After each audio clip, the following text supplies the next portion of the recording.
नमस्कार. मी आदर्श विद्यालय व उच्च माध्यमिक विद्यालयाचा मुख्याध्यापक सतीश गवले. आज विदर्भातील सर्व जिल्ह्यांमध्ये शाळेला प्रारंभ झालेला आहे. आपल्याही जिल्ह्यातील एक आदर्श विद्यालय हे नामांकित विद्यालय 1956 मध्ये स्थापना झालेली आहे. आपण जर पाहिलं सर्व भौतिक सुविधा आणि सर्व गोष्टींचं पाहिलं तर इथलं एक अपेक्षित आहे की इथला प्रवेशोत्सव सुद्धा त्याला आधारूनच आहे. आज तुम्ही पाहता इथं मुलांमधलं पालकांमधला उत्साह. या विद्यालयामध्ये 350च्या पेक्षा अधिक विद्यार्थी 5वी मध्ये प्रवेश घेतलेले आहेत आणि आज खऱ्या अर्थानं आमचा शिक्षक वर्ग असो, पालक असो आणि विद्यार्थ्यांमधला उत्साह खूप आनंददायी वाटला. कारण आपलं जे नियोजन केलेलं आहे कार्यक्रमाची जी इथली पद्धती आहे ती एकदम आकर्षित आणि सर्वांना आनंद देणारी आहे. आज खूप आनंद वाटतो मला की एवढ्या संख्येनं पालकही आज उपस्थित होते आणि 350 विद्यार्थी एका नवीन प्रवेशित वर्गामध्ये येतात. याचा अर्थ आपल्या शाळेवरील विश्वास सार्थक ठरतोय, आपण योग्य मार्गाने जातोय याचा एक मला अभिमान वाटतो. यानं आमची अधिक ऊर्जा वाढते. खरोखर मला आनंद वाटतो आजच्या या आनंदाचा हा प्रसंग पाहून. या ठिकाणी मुलांच्या सुप्त गुणांना वाव देण्यासाठी शाळा काय कार्य? बरोबर आहे. वर्षभर आपण जसं शालेय अभ्यासक्रमाचं नियोजन असतं तसंच आपण शालेय पूरक कार्यक्रमाचं नियोजन करतो. शासनाचे येणारे वेगवेगळे उपक्रम मग ते सर्व कार्यक्रम राबवण्यासाठी पंचायत समिती असो, तहसील ऑफिस असो, आपल्या शाळेला प्राधान्य देतात आणि खऱ्या अर्थानं तो संदेश समाजापर्यंत पोहोचवण्यासाठी आपण यशस्वी ठरतो एवढा विश्वास त्यांनाही वाटतो. आपण गणेशोत्सव मोठ्या प्रमाणात साजरा करतो. 10 दिवसाचे विद्यार्थ्यांच्या सुप्त गुणांना वाव मिळण्यासाठी विविध स्पर्धा घेतो. मग ते भाषा विषयाची असो, विज्ञान विषयाची प्रदर्शनी असो, गणित विषयाची प्रदर्शनी असो, म्हणजे सांस्कृतिक वारसा पुढे चालवण्यासाठी इतिहास भूगोल या विषयावर आधारित सुद्धा काही प्रदर्शने आणि कार्यक्रम आपण घेतो. एकूणच एक सामाजिक जाणीव निर्माण व्हावी, आपल्या देशातील एक भारतीय संस्कृतीचा वारसा समोर जावा या दृष्टीनं सर्वांगीण विचार करून वर्षभराचं नियोजन केलं जातं आणि सर्व सहकारी माझे बंधू भगिनींच्या मदतीनं आणि सर्व संस्था प्रमुखांशी चर्चा करून आम्ही ते विषय पुढे नेतो आणि खऱ्या अर्थानं इथून जे विद्यार्थी शाळेतून बाहेर जातात, आता आपणही बरेचसे विद्यार्थी या शाळेच्या आत इथं चिखली आणि परिसरामध्ये वेगवेगळ्या व्यवसाय उद्योगामध्ये जे डॉक्टर्स असतील, वकील असतील किंवा व्यावसायिक असतील, हे जर पाहिले खऱ्या अर्थाने उत्तम नागरिक आणि सामाजिक जाणीव असणारे व्यक्तिमत्व इथं घडतात. याचा अर्थ याचं मूळ कशात आहे तर आपण जे कार्यक्रम घेतो त्या उपक्रमांमध्येच याचं यश दडलेलं असं मला वाटतं आणि निश्चितच त्या दृष्टीनं आम्ही कार्यक्रमाचं आणि अधिक चांगल्या पद्धतीनं कसे घेता येईल या प्रयत्नातूनच पुढे जात असतो.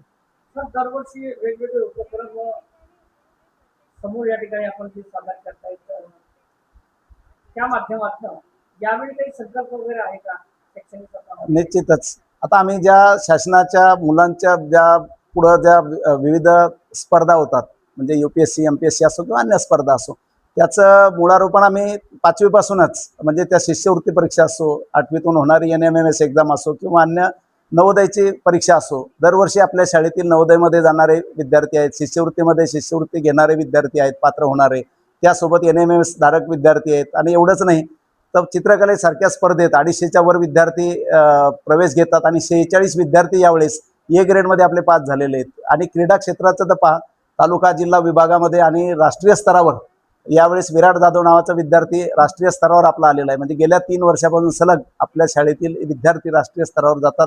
ही एक मोठी आनंदाची गोष्ट आहे. म्हणजे आपण विद्यार्थ्यांमधले अधिक गुण हेरतो आणि ज्या त्या विषयात त्याची आवड पाहून त्याला बरोबर प्रोत्साहन देण्याचं काम आपले सर्व जे तज्ज्ञ शिक्षक आहेत त्यांच्या मदतीने आम्ही करतो. त्यामुळे एकूणच शालेय परीक्षेचा निकाल पहा, 10वी 12वीचा 100% निकाल असतो. विज्ञान शाखेमध्ये आपल्या तालुक्यातून प्रथम आलेला विद्यार्थी आपल्या विद्यालयाचा आहे. एवढंच नाही तर ॲडव्हान्समध्ये त्यांनी जी परीक्षा दिलेली आहे JEEची त्यामध्ये देशातून 223वा नंबर आपल्या विद्यार्थ्याला मिळतो. याचा अर्थ राष्ट्रीय स्तरावर सुद्धा शालेय ज्ञानासोबत अन्य इतर स्पर्धेमध्ये सुद्धा आपले विद्यार्थी टिकतात. ही आपल्या म्हणजे या शाळेचे तो जो वारसा आहे तो आम्ही निश्चितच वाढत्या क्रमाने पुढे नेण्याचा आमचा सर्वांचा मानस असतो.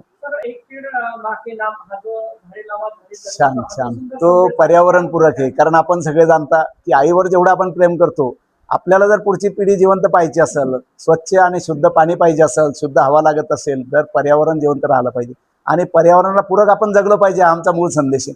त्यामुळे विद्यार्थ्यांना प्रत्येक विद्यार्थ्यांना आईच्या नावाने एक झाड लावायचं आणि 15 दिवसांना महिन्यानं आईसोबत एक फोटो त्या झाडासोबत घ्यायचा आणि आपल्या WhatsApp ग्रुपवर टाकायचं आहे, जेणेकरून 100% विद्यार्थी त्यात आम्ही यशस्वी होतो आणि निश्चितच झाडांची संख्या आमच्या या छोट्याशा प्रयत्नातून आम्हाला यश लाभताना दिसतं. म्हणजे एक सामाजिक जाणीव या देशाप्रती मातीप्रती त्याची निष्ठा वाढली पाहिजे. निवळच ज्ञान देऊन उपयोग नाही, त्याचा उपयोग कसा करायचा म्हणून समाजाप्रती कृतज्ञता हा मुख्य हेतू पुढे ठेवून आम्ही संस्कार करण्याचा प्रयत्न करतो.